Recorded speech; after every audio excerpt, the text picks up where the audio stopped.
Everybody, my name's That's why we're George. voice actors. My name's George Ledoux. I am a voice actor. That's what it says on my badge.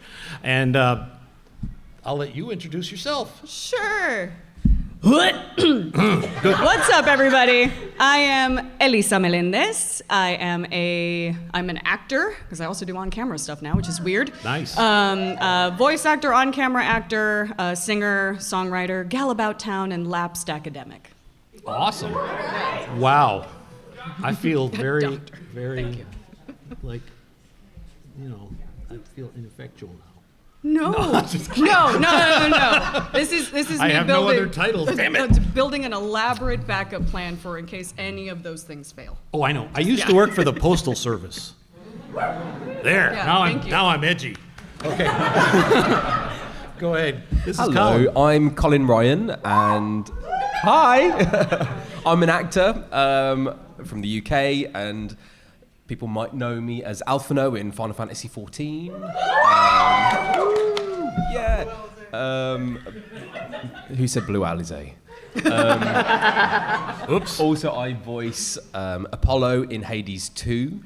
Nice. That's cool. And as well as that, I do lots of other things on stage, screen work in the UK as well. So yeah, I kind of do a bit of everything, really. Yeah. Seymour.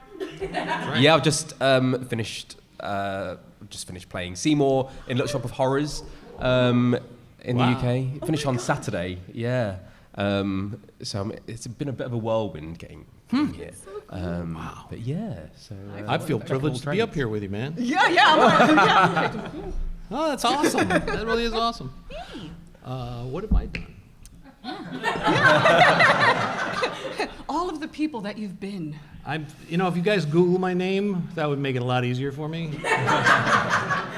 Don't Google me. Is that a game you're in? Yes, I was in Mech Warrior series, BattleTech stuff. Yep, I did that. I was also in Neverwinter Nights, if anybody played that game. I was the neutral male warrior. Show them your steel! Attack! That was me. And Elisa has done many things as well. Sure you have. Mostly nowadays, it's a lot of like industrial and commercial voice acting and audiobook narration as well. For a lot of the young adult books that I wish I had growing up, featuring a lot of queer Latina protagonists. So yay! Feel very, very, very lucky to have that. Awesome. But for video game work, I was recently, I think, in a game called Voyager, and playing several roles. But you might know me as Tyrene Calypso from Borderlands 3. Thank you. Nice. And the Hot Mama Effervescent Sniper Rifle in the Borderlands 2 DLC, Commander Lilith and the Fight for Sanctuary. So if you haven't played that one yet, definitely pick up the Hot Mama. She's nice. Picking up hot mamas. I didn't think that would be the kind of advice we're giving. That could be its own panel. Okay. It is. I wish Joe was here because I don't know what he was planning to do except give some tips and tricks on how to do voiceover. And I know he's a big proponent of being able to do it without having a lot of equipment and a lot of background and a lot of training and stuff, and that is absolutely possible.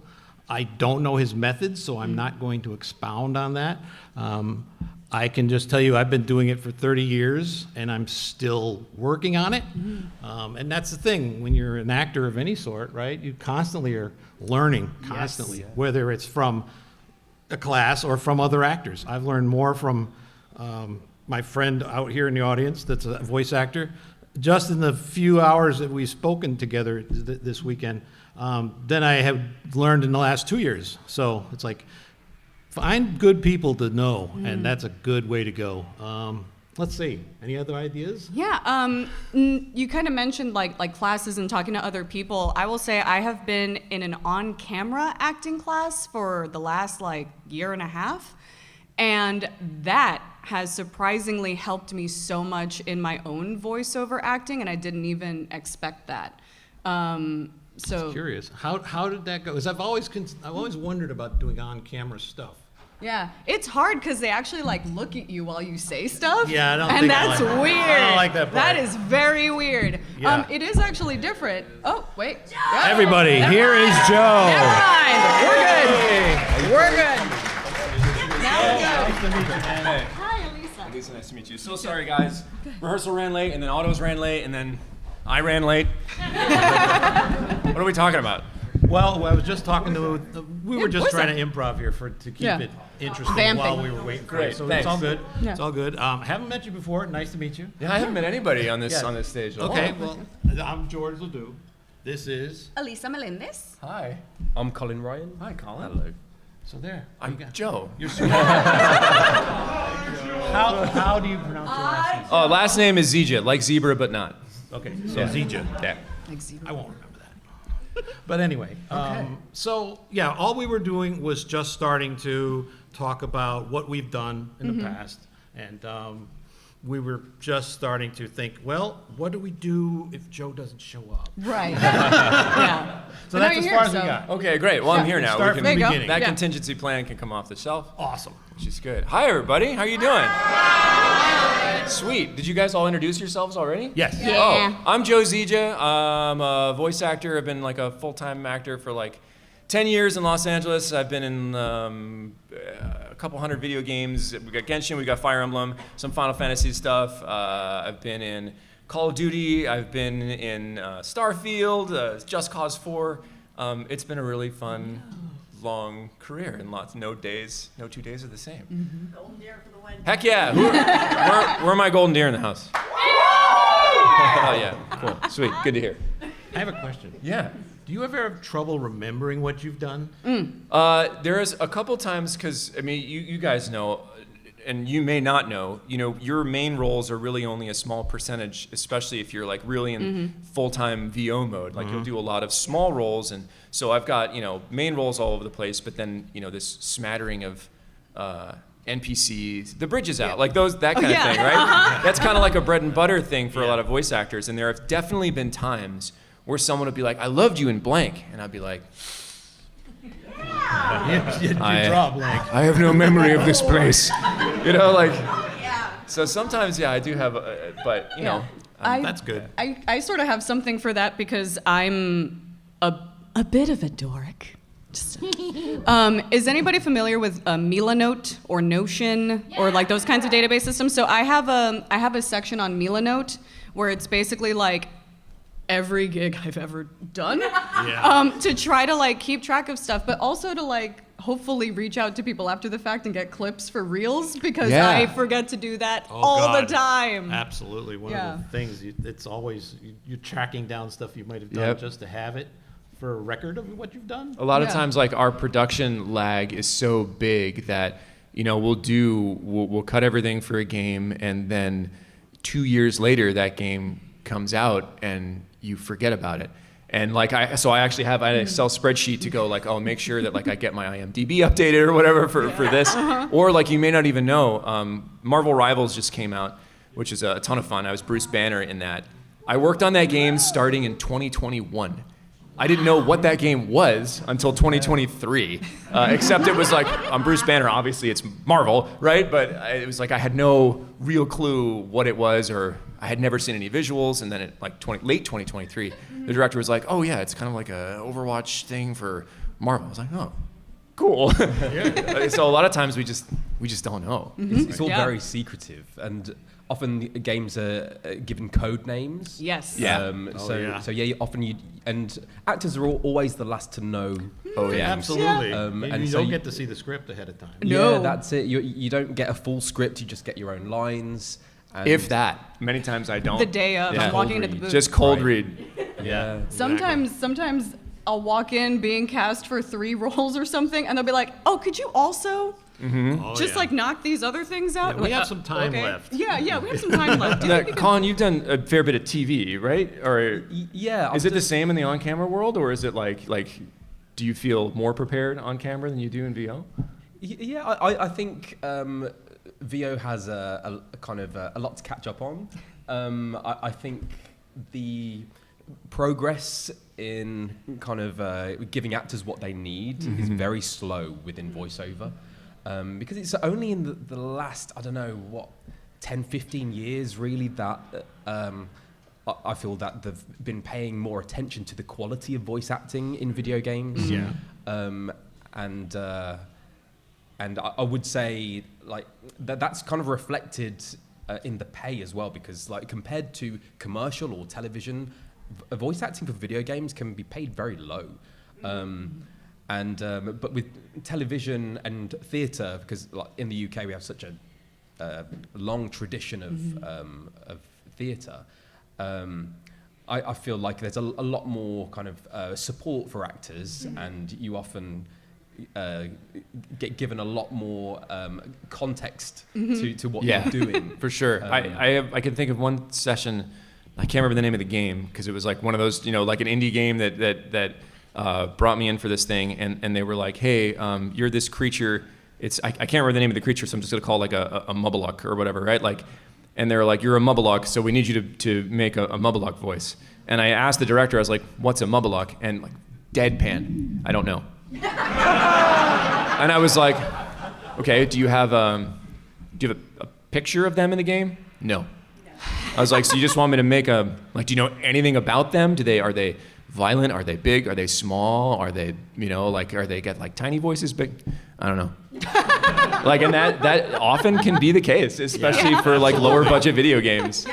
Absolutely. Nothing. We get nothing. And you don't, quite often you don't get, apart from when you get time synced bits, you don't see any of the kind of footage or animation of the game. So you have to rely on the director really and I had one game where it was so precise they couldn't show me anything, and they said you need to elongate the second vowel of that syllable by 2 more frames. Like, it can be so meticulous. It can be very, very meticulous, and it's even worse when you're talking about, because that's essentially dubbing in a way. And then when you move into like anime and then live action dubbing, very often you'll get these performances that are like wildly stilted, because you have to take a language whose syntax is so radically different from English. Like, the way that they put sentences together in Japan is completely different, and then transpose that by like sound on sound. And so we often, like in anime performances, you get all what I call like these filler words, just so, because, okay, right? So like sentences that could have just been no are like, well, just no, okay?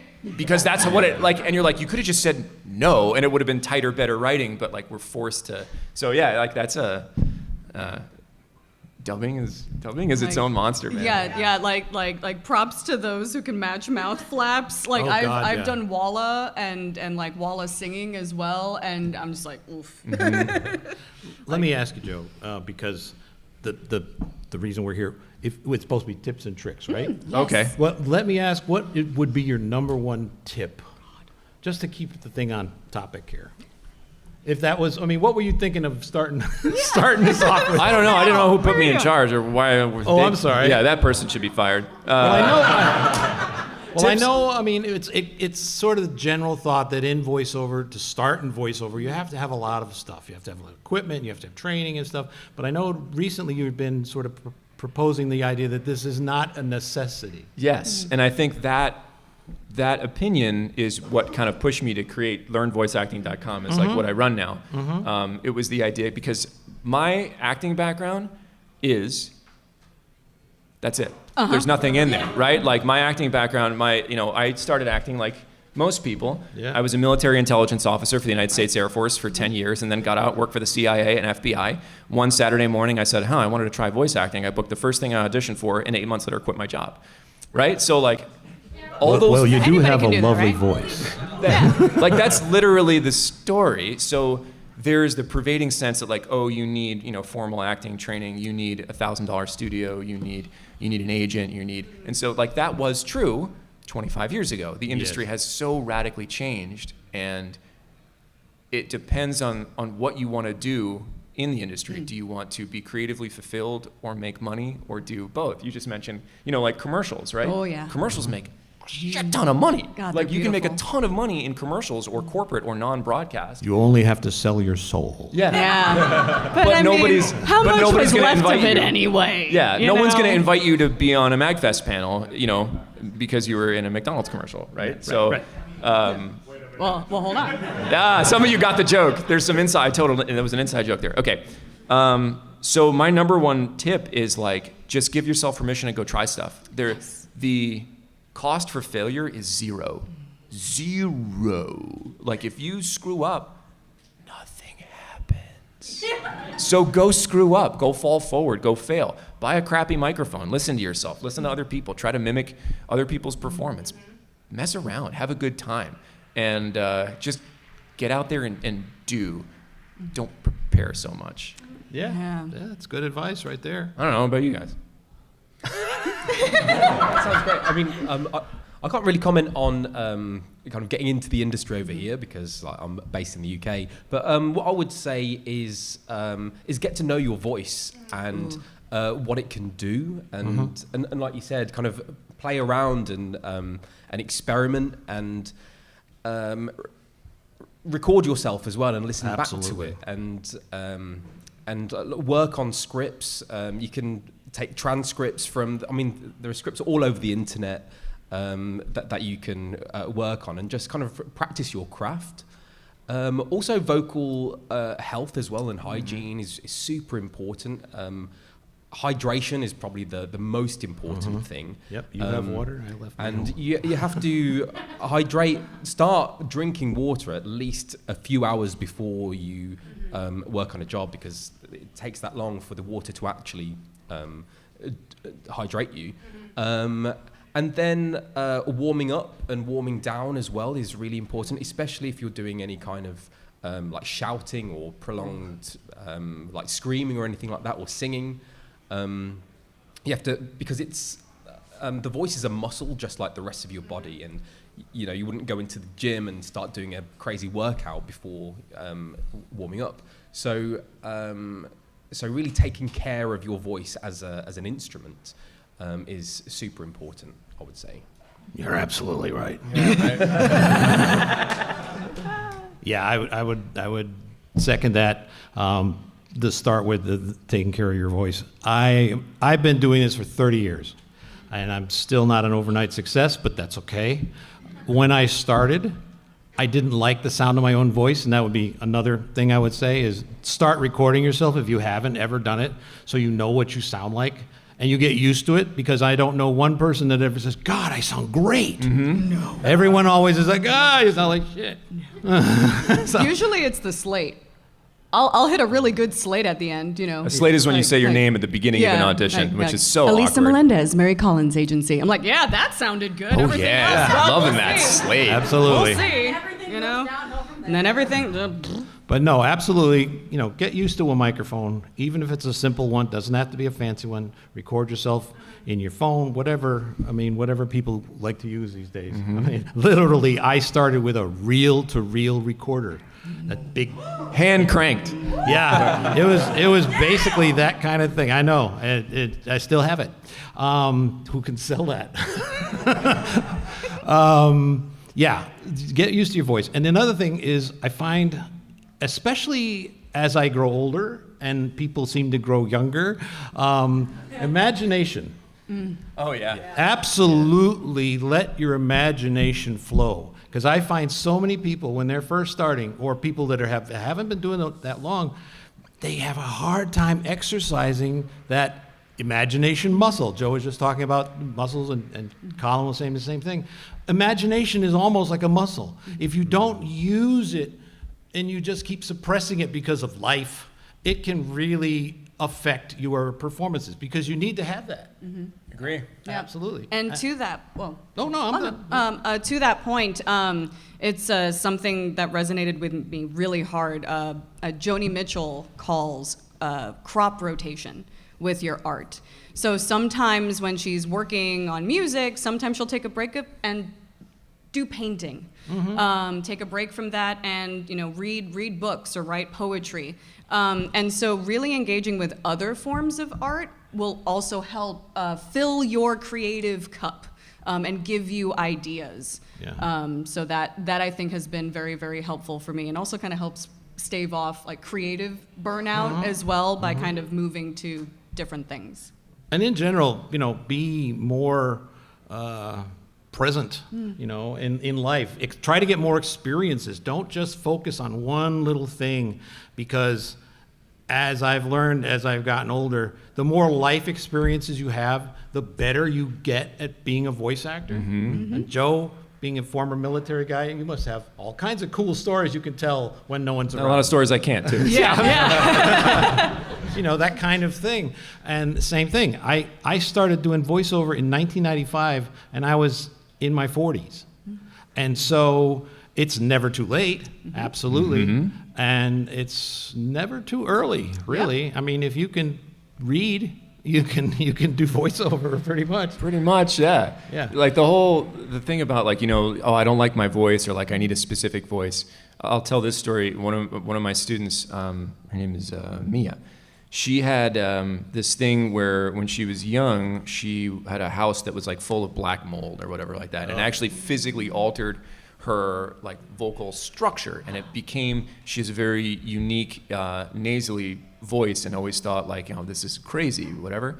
I was talking with her a couple weeks ago, and she like booked 3 animated series because they were looking for someone that's kind of sounded like that, and she could do a great voice, and she like nailed it over all the other people that auditioned. So like, you know, like Gilbert Godfrey. Did Gilbert Godfrey ever wake up in the morning and say, I have a great voice? You know, like I'm going to the Hollywood, right? No, probably not, right?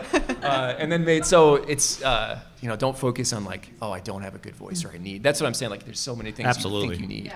Yeah, absolutely. And that's I think all of us that have done voiceover, that's in the beginning. That's what we think. We always want to have a different voice than we have. You know, it's like, oh, I used to say, oh, my voice is too thin, my voice is too high. So what did I do? Stupid things. Started smoking, literally. Started drinking hard liquor just to make my vocal cords get damaged. That's how dumb I was, because there was no things like this back in the 90s. Like he said, everybody just like took you as you came. So I did that for too many years, and I used to sound like a choir boy. I don't sound like that anymore. I mean, if I let my vocal cords relax, this is how I sound. That sucks. But it's gotten me work. You can, you know, you have to. There's a promo job in there too. Yeah, There's definitely a promo job in there waiting for you.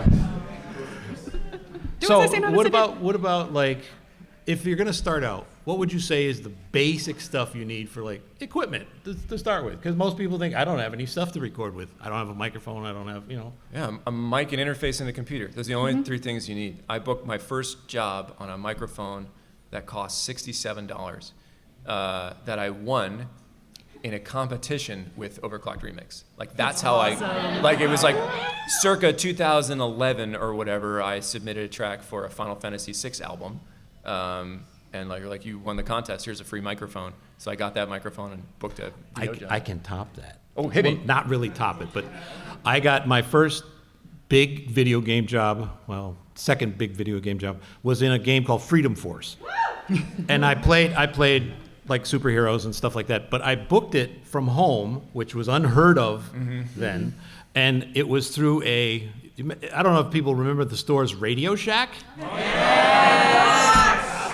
Absolutely. So that was the microphone I was using, was a Radio Shack microphone with the little battery you had to put in it. Oh man. And it was like, it looked like this, but it had a foam filter that did absolutely nothing. And I recorded my audition in my basement with no idea about, you know, treating the space or any of that stuff. Yep. I just got the mic close enough to me so that it didn't record the rest of the room, as I had that much awareness. And I booked the job. There you go. Because they just were like, oh, that's a perfect voice. They weren't focusing on what it sounded like in terms of the room and the technical quality. They were looking for the performance. And that's what you got to remember. Yeah. When you're auditioning, they're really looking at the performance more than the technical stuff. I mean, if you make it so bad that that's what they're going to notice first. There's a bar. Yeah. Once you're above it, there's so much more you can do that's unnecessary. Really, Yeah. the sky is the limit. Yeah. And that's what I figured you would. What about you guys on the end? Like, how did you start with your equipment? Did you start like at auditioning from home? Well, for me, because the UK is a lot smaller, so there wasn't much need for a home setup until the pandemic, really. But since then, it has been a godsend. And actually, I recorded Hades 2 from my wardrobe, my closet at home. And it was during a heat wave as well in the UK. Believe it or not, we get heat waves. And so I don't have much recollection of recording that because I was That's kind of method delirious. acting for the sun god. Yeah, exactly. A little dehydrated. Yeah, but you can get a professional sounding setup from home. And you can use things like blankets as well to kind of soften the sound, absorb the sound. Yeah, you don't need a whole ton of stuff. Yeah. Right. Yeah, I'm lucky in the sense that I not only came up as a singer and a songwriter, but I also married somebody who owned a live sound company for 15 years.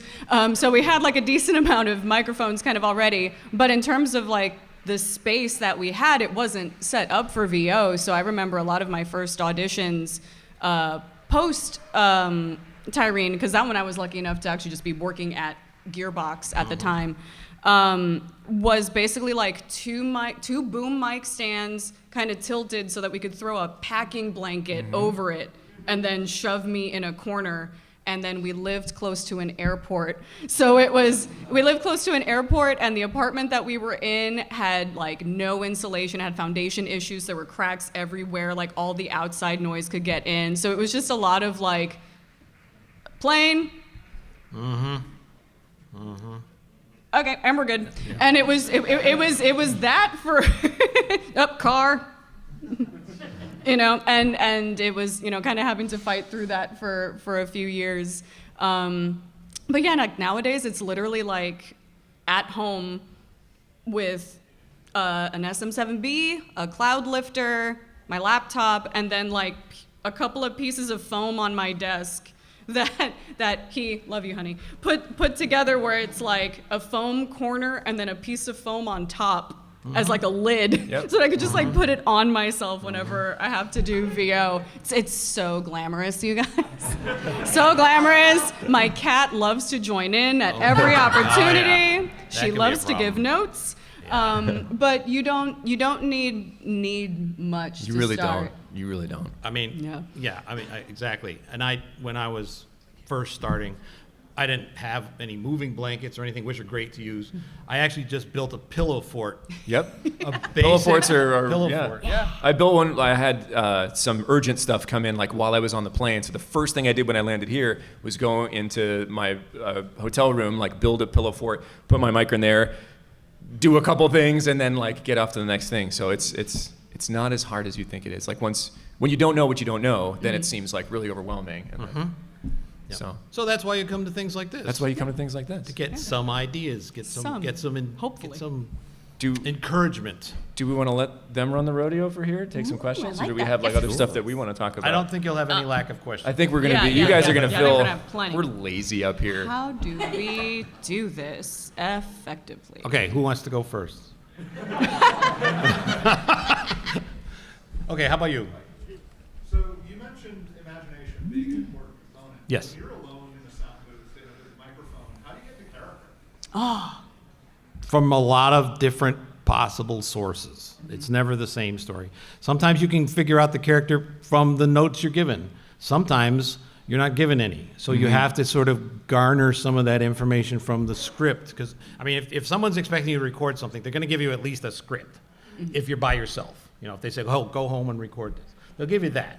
And that's one of those things that I don't have instant tips for you on that one, but because I've learned to do it over time, you sort of read the script, just like you read a novel, and you use your imagination. What are these characters? Who are these characters? What do they look like? What do they sound like? And you know, it's that kind of thing. That for me, I mean, everyone has a different method, and I think Elisa has a method she would like to share. Yeah. So for generally when it comes to script, one of the big useful things about my on-camera acting class was it taught me script analysis, and being able to think about who are you, who are the people in this scene, what is your relationship to them, Sometimes you don't have any of this information, so you're lucky if you get it. How do I feel about each of these actions? What are my shifts? How do I shift from beat to beat or whatever? When I was going into the booth for Tyreen, I made a playlist of songs. Marina and the Diamonds' Prima Donna Girl was on there. Peaches' Boys Wanna Be Her was on there. So stuff to hype me up and kind of get me into that, oh, you're that bitch kind of mode. And then even sometimes physicality can physicality's work a lot huge. in the booth. Oh, yeah. When I was doing Tyreen, I was also doing some temp VO for Lilith as well. And the difference between how I stood in the booth as Tyreen and how I stood in the booth as Lilith was totally different, but it actually helped. Absolutely. Yeah. Yeah. I'm sorry, I didn't mean to interrupt you. No. I think people overthink it, right? Acting has literally only one purpose, and that is to replicate life. And that we don't do anything in life. We do nothing without a reason. There's always an impulse that comes before an action. So when you get any script, it doesn't matter whether it's commercial or it's a video game or anime, it doesn't really matter. There has to be some impulse for your character to say the thing they're going to say. When you lose that impulse, then you get those super generic reads that just don't, there's something like je ne sais quoi, they don't hit, there's something that doesn't resonate with you. And it's almost always, 99% of the time, because there's no, you're not overlaying any context onto it, you're not doing that. So we've deviated a little bit from your question here, I apologize. But using the script as specs is sometimes the only thing. Specs are the specifications, male, 20s, whatever. A lot of times you don't get that, so you have to use the script, and then you intuit it from the script, or make it up. Why would this person say this thing? Who am I talking to? Why, because we code switch, right? Talking to my mom is different from talking to my wife, is different from talking to either of my kids, and I will change my point of view based on that. So you just have to pick something. There's that really cliche acting adage, make strong choices. That's what that is. You have to, because we don't make weak choices in life, and acting emulates life, so make a choice. We make plenty of wrong choices. We make wrong choices, which can be great acting fodder. I don't know. Yeah, voice acting is acting. So if you can do an acting class, I think that would really stand you in good stead. And it just helps you to kind of break down text in a way that best tells a story, and things. And a lot of it is being able to ask questions like, who am I? What am I doing here? Where am I? Who am I talking to? What do I want from the other person? How do I want to affect them with what I'm saying? So imagination is very important with that, and also because most of the time you do record on your own as well.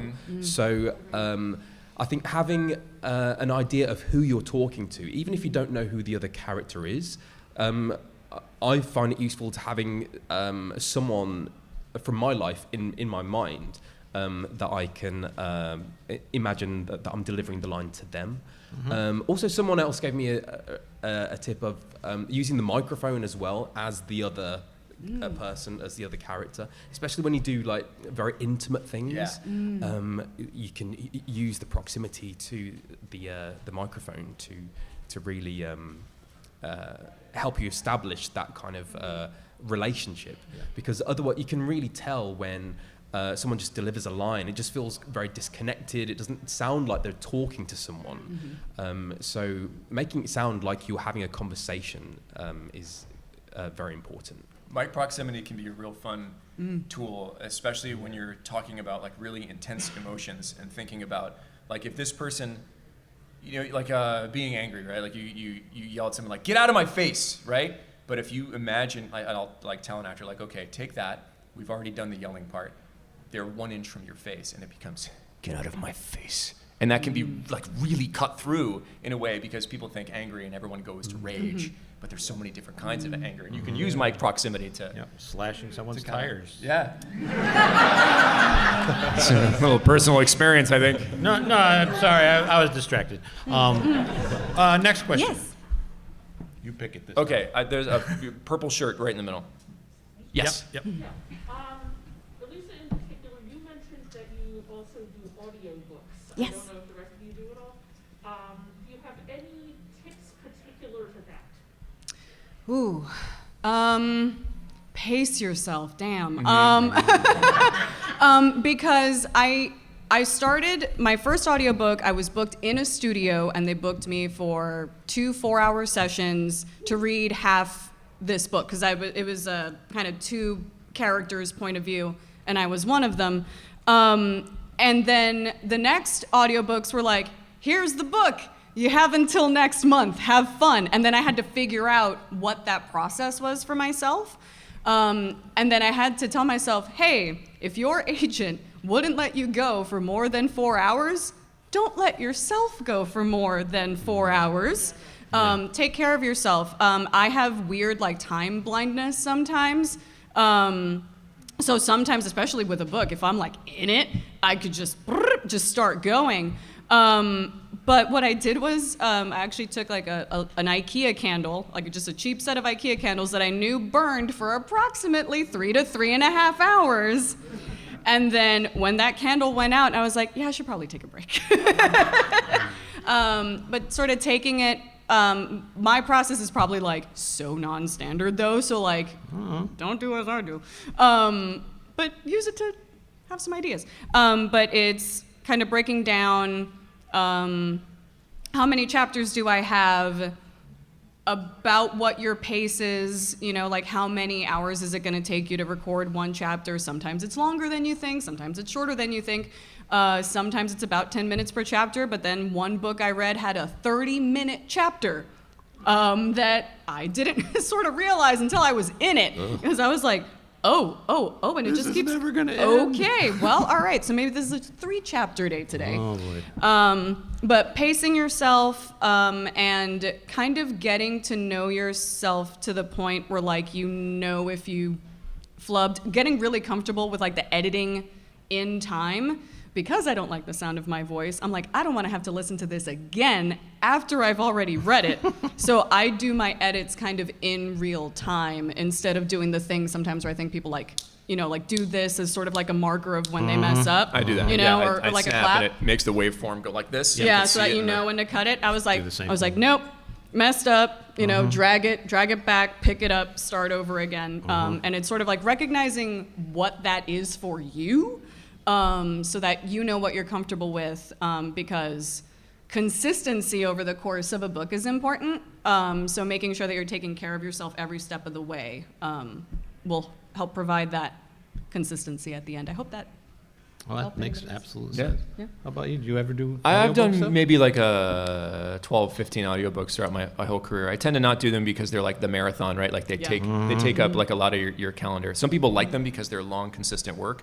I know people that just love audiobooks. For me, I like working on lots of different projects, and audiobooks can kind of get in the way a little bit because Yeah. they take up huge chunks of time.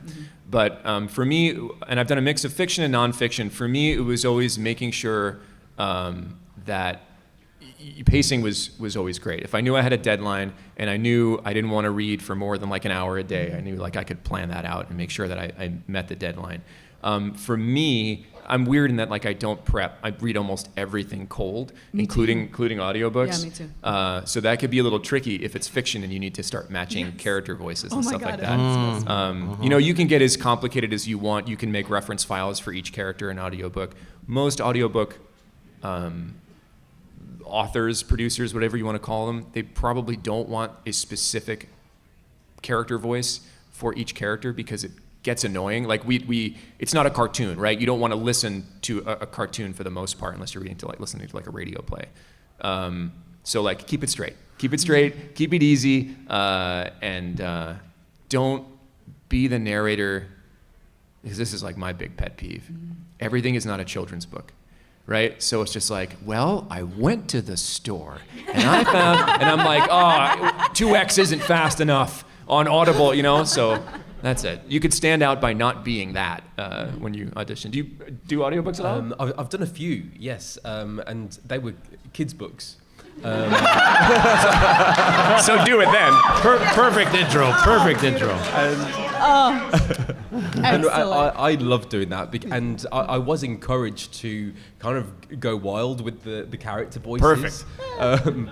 But I would say yes, just to echo what you said about pacing yourself. that was really important because I'm very new to audiobooks, and they scheduled me in for 4-hour sessions. And then by the end of That's this, murder. It's a long time. It's a it was very long crazy. time. And you kind of get delirious, and then the most simple words end up becoming the most impossible things way. to say. Yep. You kind of lose your senses. So and it's not beneficial to anyone by that point. So after that, I said I'll only be able to do 2-hour sessions at a time.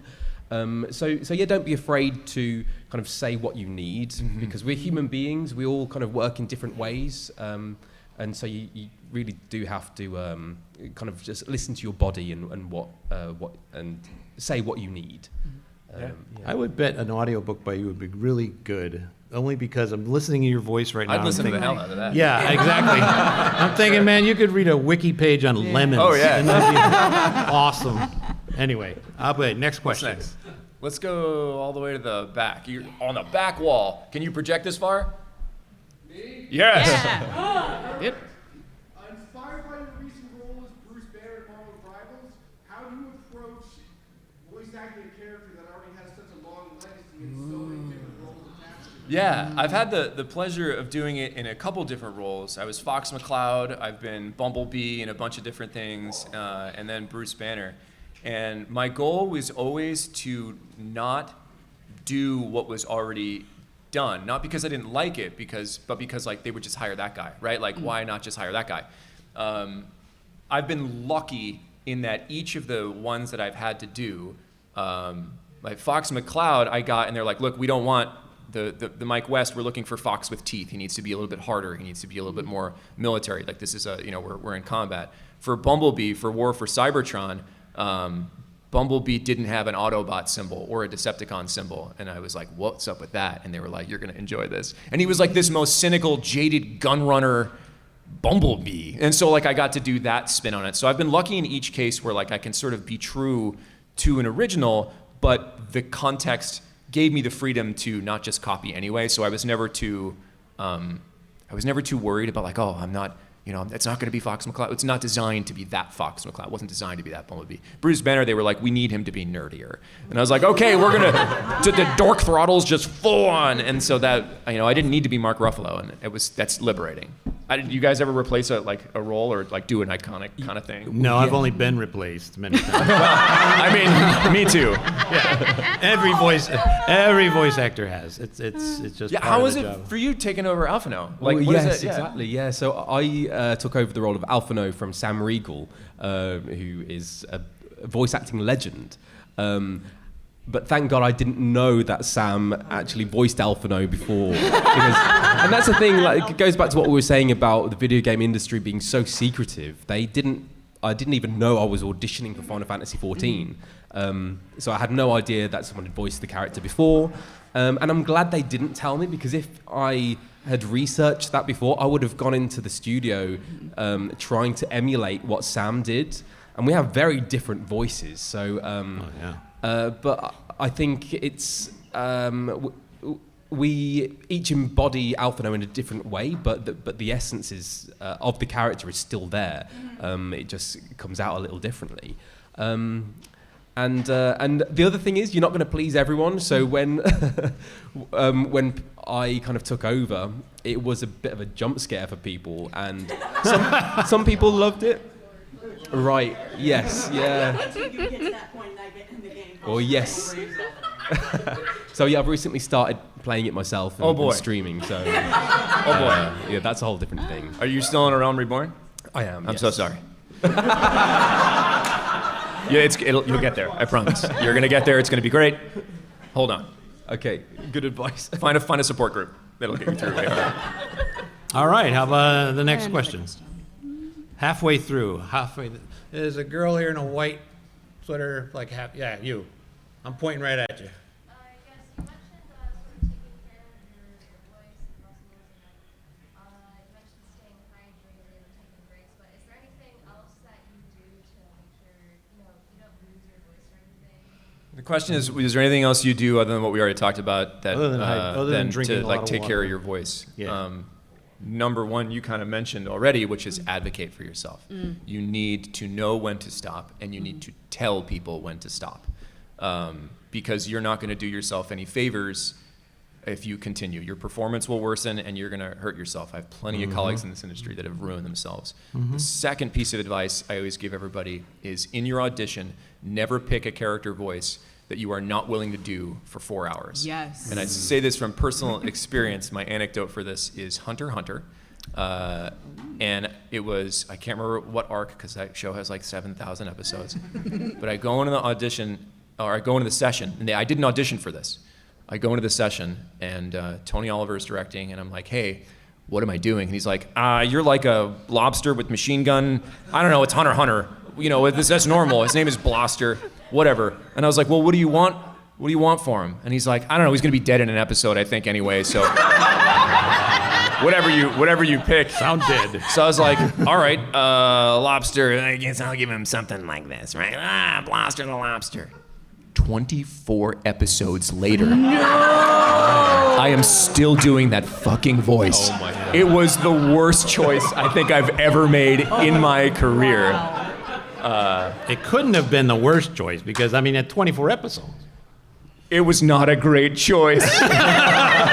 And every time I was like, when is this son of a bitch gonna die? Oh, that's right. They told that's right. It's They said Hunter he was Hunter. gonna die. Everybody dies. Why not Black? He was in the last episode. He's too popular. Yeah. So those are my pieces of advice, supported by evidence. Yeah. Do you have any vocal ideas? Vocal health? Yeah, what's interesting and has also like kind of oddly helped me is like doing yoga, like taking care of your body and realizing that your body, not just up here, but your whole situation is your instrument. So do as I say, not as I do. But also like knowing your eating schedule, because nobody wants to hear a tummy rumble on the mic. Oh, yeah. So even Or a throat full of milk. You know what I mean? Yeah. Like this just sounds gross. Yeah.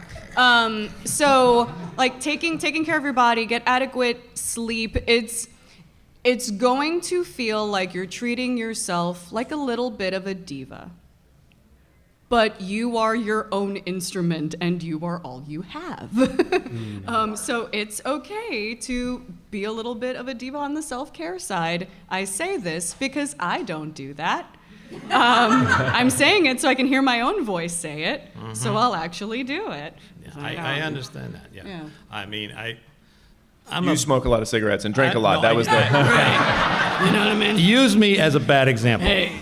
I mean, I did all of those terrible things because at the time I thought, you know who I want to sound like? I want to sound like Tom Waits. Yeah. Oh my God. That was my goal because I used to sound more like this. Yeah, hi everybody. I'm George. Isn't that great? Isn't that pleasant? Wouldn't you like to hear that all day? No, I didn't. So anyway, so what do you have for vocal health? Any ideas? So I think a great general way to warm up your voice is to do exercises, very technical term, where your vocal folds are semi-occluded, so semi-occluded vocal folds. So, and what that means is it enables you to warm up your voice without battering your vocal folds together. So things like sirens on that, things like that, where your vocal folds aren't entirely together, but it enables you to go up and down your range and kind of to help with the mobility of your larynx without exhausting your voice. And warm-ups, you don't need to blast them out. They can be very quiet because your vocal folds are super tiny. For things that make such a massive sound, they're like as small as your nail. So you don't want to be blasting that out. And yes, physical exercise as well, yoga, because I just finished doing Little Shop of Horrors, and I had to do a HIIT workout every day. Otherwise, I did not feel in my body, and the voice would not feel free.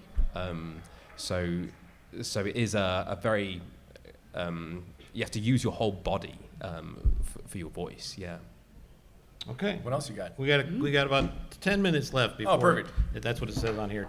Make sure your panel ends on time. There's like instructions up here. Okay. You guys want to pick one? You haven't picked anybody yet. Pressure's on. You'll Pick be a good one. patient. Okay. Hello. Thank you. Hi. So I've been voice acting for a little bit over a year. I've been doing I've done theater for a long time, and I'm doing a lot of things for free. A lot of work, way too much work for free. And I'm wondering, how did you guys start to get the opportunities to start getting paid? And where did you find those opportunities before an agent, or get an agent and then start getting the opportunities? How did that transition for you guys? I think it's probably best for I'll you go first. first, just get me out of the way. Basically, I was told, now this is 30 years ago, okay? But basically it was like, well, you can start sending your cassette demo around to like producers. I mean, places that do production and stuff like that. I was lucky. Back then, we didn't have the internet to mess around with. So it was like my first goal was to get paid for my first jobs.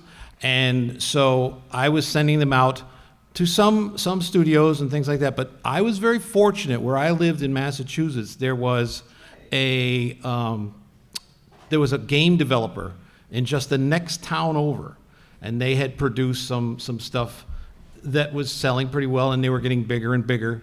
And I said, I'll just send my tape there and see what happens. And they actually called me up the day they got it and said, oh, we need some voices. Can you come into the studio? And it was like, that just doesn't happen, but it happened for me. So, I mean, that's basically my starting story.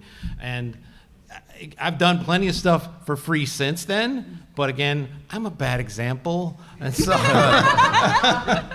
I've actually never worked for free. My first gig was paid, and all the gigs beyond that have been paid. If I ever worked for not pay, I worked for something in exchange. One of the coolest things was a stand-up inflatable paddleboard. That was pretty cool. But it was a good, like the paddleboard was like, it's like a $1,500 thing, and they were just like, well, it's merch, so for us, so here, take it. From a raw business perspective, there are 3 categories of ways that voice actors get business: direct marketing, representation, and online casting. Representation, agents, right? Like you get an agent and they bring you the opportunities. Direct marketing is you cold emailing productions. That's essentially what you were doing there. Yeah. You were doing direct marketing. Yep. Instead of a cassette, we'll send an MP3. Yeah. Of like your demos that you either make on your own very carefully, or like you get professionally made or whatever. And then you just go find people that hire voice actors and understand that both direct marketing and online casting are a volume game and a slog. Like 2% success rate is very good. So if you send out 100 emails and you get 1 response, you're kicking ass. But it's a slog. that's exactly what mine was. It was like Yeah. 150 cassettes I had sent out. The entire thing I got printed out. Right. 2 jobs. Right. And that then, was it. And then you have online casting, which is the third thing, which is just basically websites. I hesitate to use the word Fiverr because I don't think anybody should be on Fiverr, but it's like, that's an easy explanation, right? It's like there are websites out there where people are posting looking for generally very unsexy voice acting jobs, but they pay, right? And there's many of them out there, and that's like the third thing. I started on online casting and then sort of moved into representation with very small dabbling in direct marketing, so. Yeah. My first gigs after the fact were commercial gigs that were found because my husband was a member of a Facebook group of producers and creatives and musicians and stuff. And somebody had posted that like, hey, I'm a producer. I have this client that needs a voice actor for this commercial, whatever. And so handed it to me and I sent it off. Thankfully, that person happened to be a fan of Borderlands 3. And they were like, oh, yes, please. They're like, yeah. So even like local sort of commercials could even be looking for local talent in your area, local businesses, and that could be a great way to get reel fodder. And then eventually that helped me build my reel so that I would eventually seek and get representation. That's absolutely a good point. I had forgot about that. When I first started and I wasn't doing voiceover full time, the main work I was getting was through the local cable TV company. Just doing commercials, because I could do my regular job, and on my lunch hour I could go to the recording studio that they had. It was just part of their offices. Do like 10 commercials in a few 30 minutes, and then come back to work. I was starving, but I mean, But I mean, there's a lot of opportunities that you might not think of at first. But yeah, some of those local cable commercials, you've seen them. They're not the most fancy, but they pay. You know, and it's a great learning experience because they'll give you direction and say, don't do that, Yep. don't do this. How about you? Did you ever work for free? No, I think the UK acting industry is just so different. I don't know if I have anything to add really to that. I think. Okay.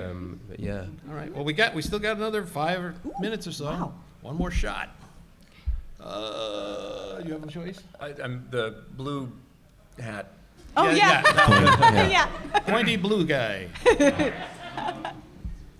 tips for doing especially like growly or raspy voices without like hurting yourself for a little while? Most of the people I know that do that stuff regularly, right? Like you have JB Blanc, you have Fred Tatasciore, you have Steve Bloom, right? Their voices are naturally like that. That's a part of like casting themselves well.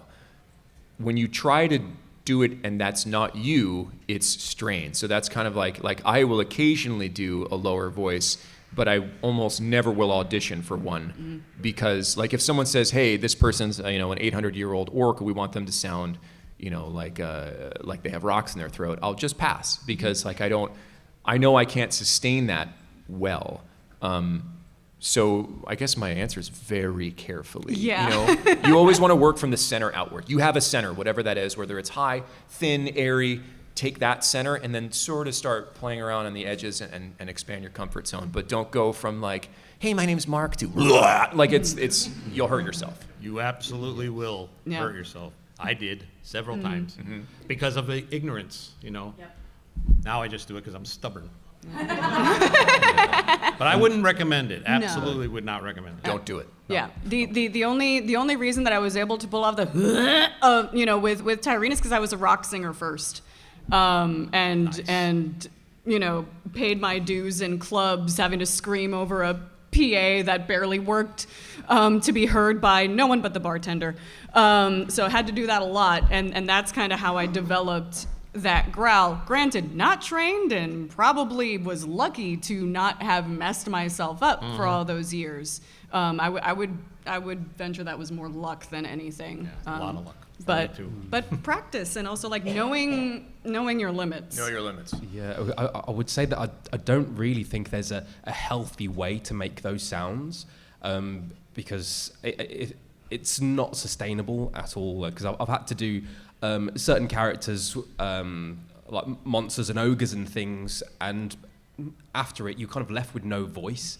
Yeah. And if that's the case, that it's not worth it because you could be left with nodules, polyps. I mean, your vocal folds are so delicate. You really need to take care of them. And whenever I do have to do little bits of character like that, warming down afterwards is so important. So kind of just doing sirens, like gentle sirens, kind of coming back to your kind of like base level, and that's really kind of useful to kind of re-regulate the balance of your vocal folds. But yeah, if it hurts, don't do it. Yep. Yep. One more lightning round? What do you think? Yeah, we got time for one more. One more lightning round? Make it good. Oh, I'll pick one. Yeah. Yes, you pick one. The red and the black, because red and black. Is it kind of related to vocal health? If you're doing a gig that requires you to do a lot of yelling or projecting, how do you take care of your voice, like going into it, during the actual gig, and then after? It's for vocal health and like how you don't mess yourself up. I think a lot of what Colin just kind of said is that like you warm up before if you know there's going to be vocal stress. Like if I'm going in for a war game where I know it's going to be grenade the whole time, it's warm up, advocate. You have to advocate for yourself. I walked out of a session and did not go back to a game because a game they were like, we want 6 takes, and I said no, absolutely not. No. And then they were like, okay, well only 3 takes, and then they'd be like, okay, now higher, now lower, and I'd be like, if you do not give me a target to hit, I will not do this, and then I did not do that. So like you have to be willing, because it's not worth it. It's not worth it to ruin yourself for that. Like you have to advocate for yourself. So Yep. Yeah. Absolutely. Yeah. I mean, I've done a lot of that sort of thing, and I've learned by making a lot of mistakes. But one is like, he's absolutely right. Advocating for yourself is important. I was terrified of doing that when I was younger. But now I do not hesitate because I'm at that age where you don't give a. And so, yeah, I know what I can do and how long I can do it for. Years ago, I used to work in these things they called haunted attractions, where you go in and you're spooky, and you have to be, and I was a guide. So you can imagine how much you talk and how much you have to project over all this noise. And I learned back then what my limits were because I would cross them every night, and it was not worth it. It wasn't worth it. But again, I find after I'm done, the best thing I can do is I'll drink some warm water and I'll do no speaking whatsoever. Absolute vocal rest is the only thing that works for me.